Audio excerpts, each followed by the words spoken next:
I'm David Esrati. I'm running for Congress. I'm not happy today. I'm not happy today because some punk 18-year-old kid went into a grocery store and shot 10 people for being black.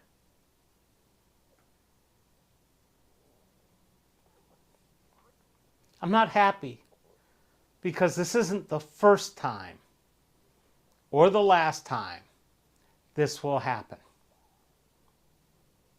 I know what the Second Amendment says. I printed it out. I've got it right here. A well-regulated militia being necessary to the security of a free state, the right of the people to keep and bear arms shall not be infringed. Let me tell you something.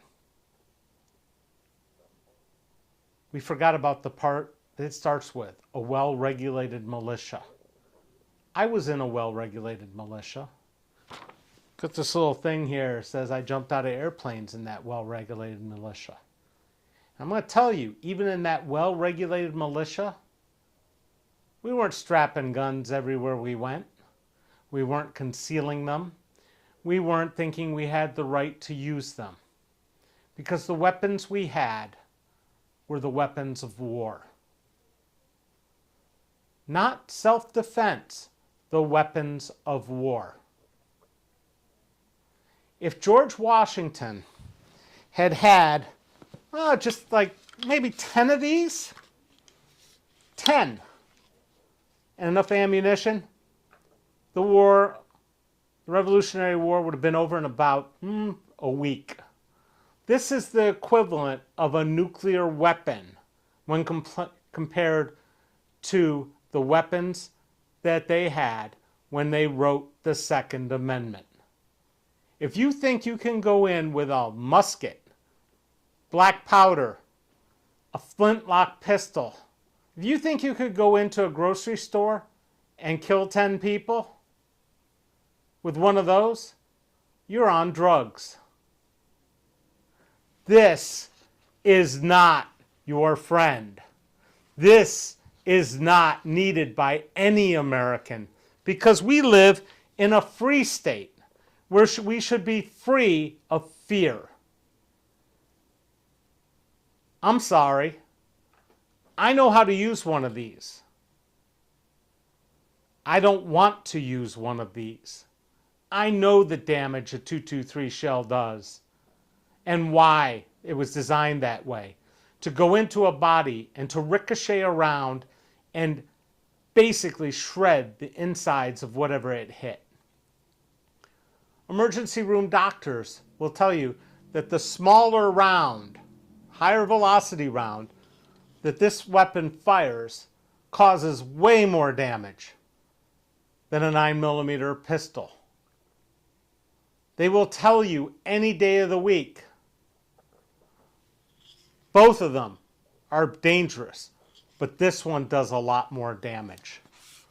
So, I don't know, what do we have to go back to figure out when this went wrong? Sandy Hook, where another punk kid got a hold of one of these and shot 27 children? People who believe the NRA and who believe that they have the right to own one of these and they think they're necessary for life in America need to wake up. This isn't the Wild West anymore. And it should never be the Wild West. Because in the Wild West, there is no government. There are no laws. There are no protections. It's he who shoots first wins. That's not a free society. When we have kids learning how to blockade their doors in schools, doing active shooter drills, there is something wrong. This doesn't happen in other countries. Now, I've stated my feelings. The way I see it, if you want to own one of these, first off, you better damn well be trained and evaluated in your use of it. That doesn't just mean, oh, I took a class and I went and shot a bit. It means you went through the United States military and were evaluated and trained long before you got to actually have one of these. Because this is a weapon of war. Then, once you have attained that and you come out and you want to have one of these still, you remain part of a well-regulated militia, which means you go out and drill with your militia once a month, keeping your skills sharp and checking on your buddies to make sure they're sharp and trusted. And these weapons, they stay in the same place they stayed when you were in the military. They stay in an armory. And you have to pull guard duty to guard those weapons on a regular basis. And if you are going to do all this, and it's not as part of the reserves or the National Guard, and you want to do it on your own, you're going to carry liability insurance on every single person in your militia, so that if one of these goes missing or one of them goes off the hook, you're held liable. Because dead Americans can't vote.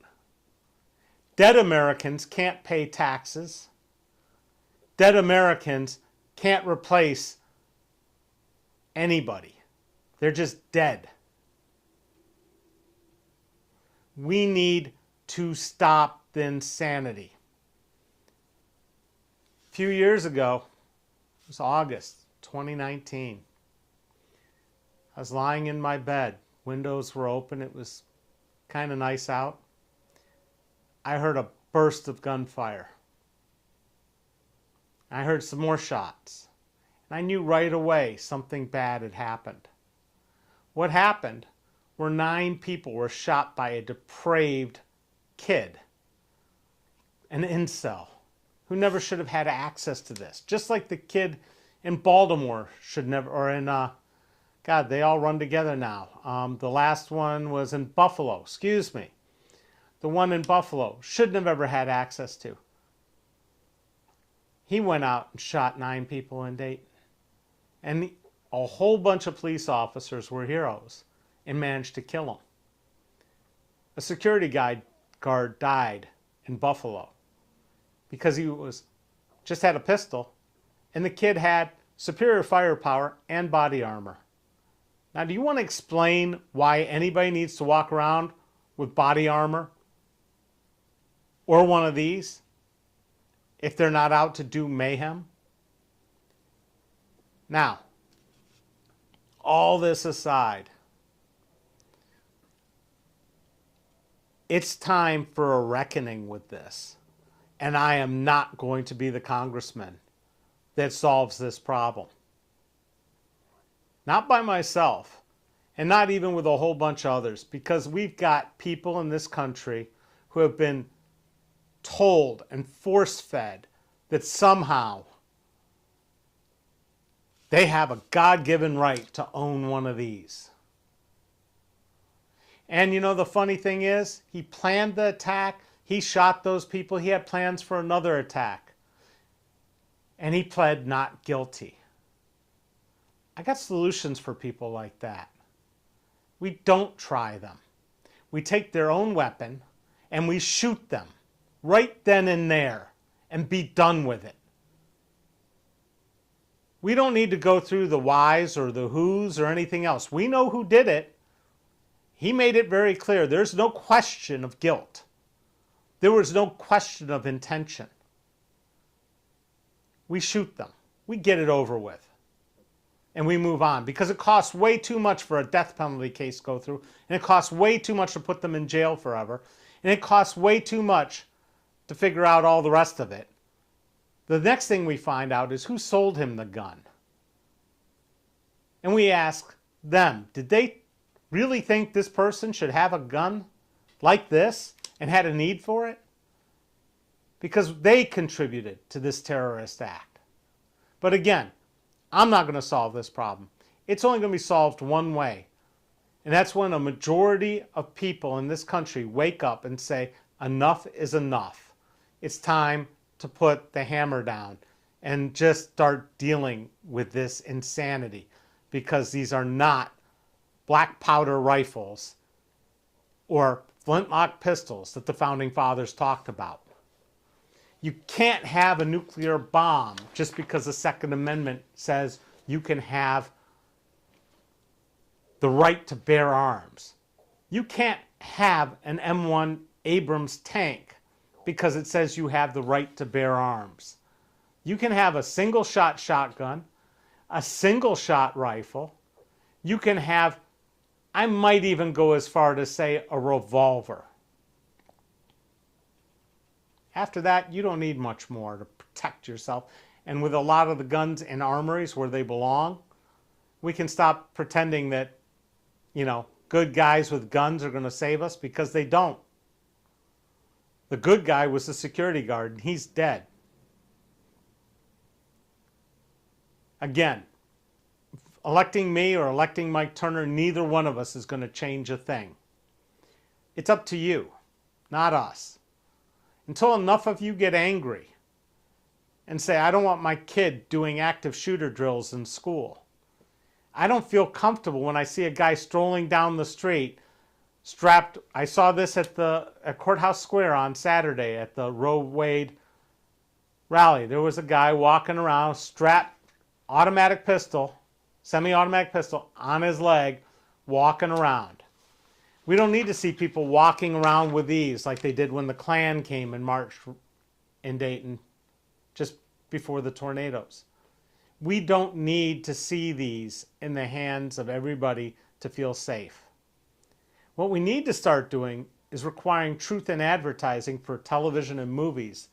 That when you get shot with one of these, you don't get back up, and it's not pretty, and you end up in a wheelchair or worse, or, like a lot of the disabled vets that we sent off to war. There's a reason you joined the military, to defend your country. But how do we defend ourselves from our own citizens when they think it's okay to walk into a place and shoot your neighbors, your friends, your enemies, your community? I don't know. It's not okay. We have to start showing guns with what in TV and movies. They do run out of bullets. Nobody hits every time when they shoot accurately. There's lots of people that get hit by errant bullets. You don't understand. These are dangerous weapons meant for war. And they belong in the hands of soldiers. So, I've said how I feel about it. I'm probably going to be lambasted by a whole bunch of people saying, you could pull my gun out of my cold, dead fingers and all the rest of it. Hell, I used to have a t-shirt when I was in the Army. It said gun control is being able to hit your target. But no, I understand now. When we're having a mass shooting event almost every day, it's time to change things. This doesn't happen in other countries. And don't start talking to me about how much damage somebody could do with a crossbow or a knife or running their car through a crowd. Yes, those are all possible. But then again, if George Washington only had 10 of these, the British would have been smoked in a minute. I'm David Esrati. Find out more at electesrati.com. Please think about donating, subscribing, doing volunteering, helping me. Because in Mike Turner's worldview, nuclear weapons are a great thing, and there's no defense contract he'd not back, spending countless billions to defend us overseas, but not to defend your family and your children from some idiot with this gun in your child's school or supermarket or out at a concert, or we can keep going with where they've shot people. Thank you very much for watching, and we'll see you again tomorrow at 4.